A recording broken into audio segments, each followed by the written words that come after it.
पार्थ आणि मी आज सकाळीच भेटलो, तर हा पार्थ माझा बालमित्र, म्हणजे तो अगोदर बाल आणि नंतर माझा मित्र. घरच्या मशीनची मोटर दुरुस्त करायला टाकली ती हीच. तो सांगत होता की तिची पूर्ण वाइंडिंग जळाली म्हणून, पण हे सर्व सांगणारा मेकॅनिक जो होता ना, तो माझ्याहून 2 वर्षांनी लहान होता, कारण तो माझ्या शाळेत होता. आणि हा, हे तर असं झालं ना की मूर्ती लहान पण कीर्ती महान. हे जे सर्व पाणी दिसतंय ना, ते आपल्या महागावचं धरण. बरं, आपल्या वाडीचा व्ह्यू कसा आहे? आता हे ज्वारीचा चारा तोडणं म्हणजे लय भारी मेहनतीचं काम, पण गव्हाला पाणी देणं ही तितकंच महत्वाचं. मग काय, लगेच गव्हाला पाणी दिलं. बरं, आपल्यापाशी जे 2 ट्रायपॉड होते ना, एक तुटलं आणि एक हरवलं. मग ट्रायपॉडचा जुगाड लावायचा तर कसा? तर या दगडानं बघा कसा जुगाड लावला. आणि मग काय, चारा कापायला लागलो आणि चारा कापणं झाल्यावर चारा घेऊन लगेच घरी. आणि आमच्या घरच्या मोठ्या गाडीत डिझेल नव्हतं म्हणून डिझेल टाकायला निघालो पेट्रोल पंपला. पण काय, हे चौकातले बारकी मुलं खूप जास्त धिंगाणा मस्ती करत होते.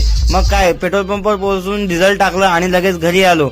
हा, माझं नाव तुषार आणि या अकाउंटला नक्की फॉलो करा. भेटूया पुढच्या व्हिडिओ. धन्यवाद.